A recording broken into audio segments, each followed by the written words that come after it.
कि primary tuberculosis कैसे develop हुई है। उसमें क्या होगा कि पेशेंट जो है लोकलाइज्ड इन्फेक्शन होगा within 1 week after the exposure, जिसे हम प्राइमरी ट्यूबरकुलोसिस कहते हैं। अब इस स्टेज पे पेशेंट जो है एसिम्प्टोमेटिक होते हैं, अगर उन्हें सिम्टम्स हो तो फ्लू लाइक माइल्ड सिम्टम्स होती हैं, and they are unaware of the infection, उनको नहीं पता ये इन्फेक्टेड होते हैं, ठीक है, क्योंकि उनमें सिम्टम्स डेवलप नहीं होते।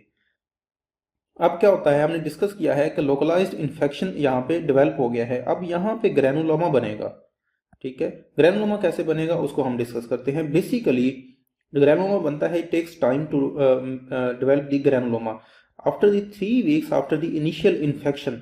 उसके बाद क्या होगा कि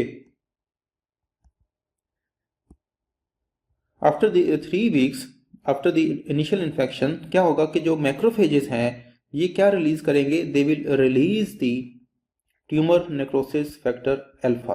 और ये क्यों रिलीज करेंगे, बेसिकली जो माइकोबैक्टीरियम ट्यूबरकुलोसिस है इसमें एक glycolipid protein TB cord factor जिसको हम बोलते हैं वो मौजूद होता है, जो क्या करता है एल्वेलर मैक्रोफेजेस को स्टिमुलेट करता है, जो tumour necrosis factor alpha release करते हैं, जो टी सेल्स पे एक्ट करता है और टी सेल्स को एक्टिवेट कर देता है, ठीक है।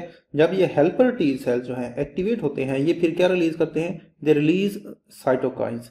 ये साइटोकाइंस क्या करते हैं, एल्वेलर मैक्रोफेजेस पे एक्ट करते हैं, जिसकी वजह से डिफरेंट जो मैक्रोफेजेस हैं वो आपस में क्लम्प करते हैं, ज्वाइन करते हैं, and they make the joint cells जिनको लैंगहैन जॉइंट सेल्स कहते हैं, they are called Langhans joint sales.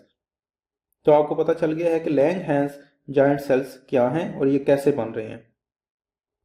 Basically ये एक दूसरे को इम्यून सेल्स आप एक्टिवेट कर रहे हैं, तो क्या है कि एल्वेलर मैक्रोफेजेस जो है उनको माइकोबैक्टीरियम को डिस्ट्रॉय नहीं कर सके, टी सेल्स उनको डिस्ट्रॉय नहीं कर सके, तो ये कोशिश कर रहे हैं कि अगर उसको डिस्ट्रॉय नहीं कर पा रहे तो उसको घेर लें, ठीक है, उसको वॉल ऑफ कर लें।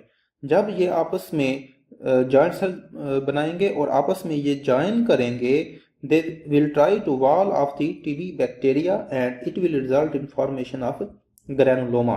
चूंकि सेल मीडिएटेड इम्यूनिटी है, सेल्स इसमें इम्यून सेल्स इन्वॉल्व है, तो ये टाइप 4 हाइपर सेंसिटिविटी रिएक्शन है। तो टीबी में आपको पता होना चाहिए कौन सा हाइपर सेंसिटिविटी रिएक्शन इन्वॉल्व होता है, टाइप 4। ग्रैनुलोमा कौन सा होता है, केसिएटिंग ग्रैनुलोमास होते हैं, क्योंकि जो ग्रैनुलोमा बनता है उसको हम देखते हैं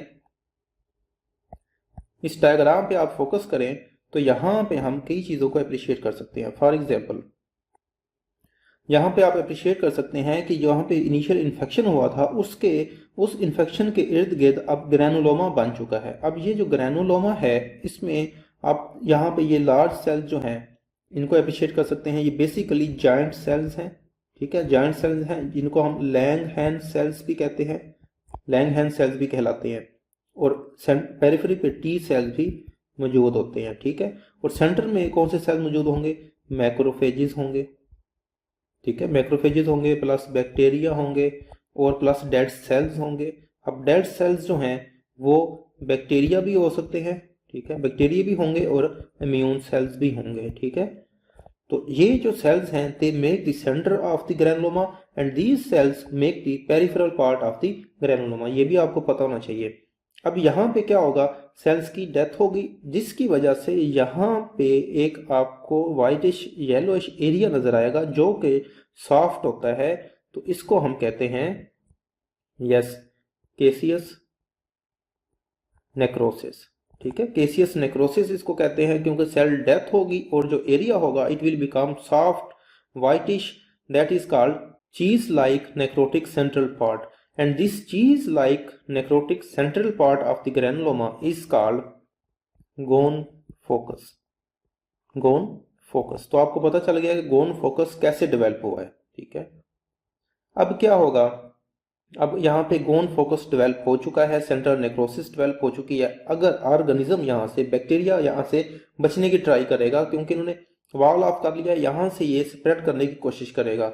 अब अगर ये near by ipsilateral lymph nodes को इन्वॉल्व करता है, फॉर एग्जांपल अगर यहाँ पे लो लोब हम डिस्कस कर रहे हैं कि यहाँ पे ग्रैनुलोमा बना है और ये राइट साइड पे, और राइट साइड की लिम्फ नोड्स जो है हाइलर लिम्फ नोड्स को इन्वॉल्व करता है और वहां पे भी ये ग्रैनुलोमा बनता है, तो इसको हम कहते हैं गोन कॉम्प्लेक्स, ठीक है, this is called Ghon complex. तो गोन कॉम्प्लेक्स क्या है, basically Ghon focus plus ipsilateral affected lymph node is called Ghon complex. तो गोन फोकस और गोन कम्प्लेक्स में क्या डिफरेंस है आपको पता चल गया कि गोन फोकस जो है ग्रैनुलोमा का सेंट्रल नेक्रोटिक व्हाइटिश पार्ट है जो कि सॉफ्ट होता है, उसको हम गोन फोकस कहते हैं। और अगर गोन फोकस के साथ इप्सिलेटरल लिम्फ नोड्स भी इन्वॉल्व हो गई हैं तो उसको हम गोन कम्प्लेक्स कहते हैं।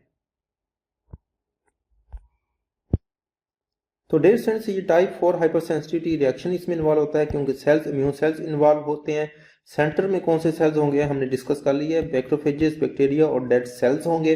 और पेरिफेरी पे हमारे पास टी सेल्स होंगे और जायंट सेल्स या लैंगहैन जायंट सेल्स होंगे which are made of pure or several macrophages which are present on periphery of the granuloma। अब जो लैंगहैन जायंट सेल्स हैं they contain Schaumann bodies and asteroid bodies। Basically जो हमने discuss किया था कि जो लैंगहैन सेल्स हैं they are basically fused macrophages. अब यहाँ पे ये जो स्ट्रक्चर आपको नजर आ रही है ये बेसिकली क्या है, शॉमैन बॉडी है। और ये नजर जो आ रही है आपको ये एस्ट्रॉइड बॉडी है। और यहाँ पे आप मल्टीपल न्यूक्लियाई जो हैं वो एप्रिशिएट कर सकते हैं इन दी लैंगहैन जायंट सेल्स। तो हमने डिस्कस किया है कि इसमें ग्रैनुलोमा बनता है जो बेसिकली केसिएटिंग ग्रैनुलोमा होते हैं क्योंकि इसमें केसियस नेक्रोसिस होती है। और जो सेंट्रल नेक्रोटिक पार्ट है वो चीज लाइक होगा जिसकी वजह से वहाँ पे नेक्रोटिक सेंट्रल पार्ट जो है वो चीज लाइक होगा और इसको हम गोन फोकस कहते हैं। अब ऑर्गेनिज्म जो है वो स्प्रेड करेगा to the lymph nodes by the lymphatic system, ठीक है, लिम्फ वेसल्स के थ्रू, या फिर डायरेक्टली इन्वेड करेगा फ्रॉम द गोन फोकस। अगर गोन फोकस और इप्सिलेटरल अफेक्टेड लिम्फ नोड्स हैं तो उसको हम गोन कम्प्लेक्स कहते हैं, वो हमने डिस्कस कर लिया। अब ये जो गोन कम्प्लेक्स होते हैं ये यूजुअली सब प्लूरल होते हैं, they are present under the pleura और ये मिड और लोअर लोब्स को अफेक्ट करते हैं यूजुअली। यहाँ पे आप इस डायग्राम में भी अप्रिशिएट कर सकते हैं कि यहाँ पे मिडल और लोअर लोब्स जो हैं वो अफेक्ट नजर आ रहे हैं यहाँ पे आपको, ठीक है।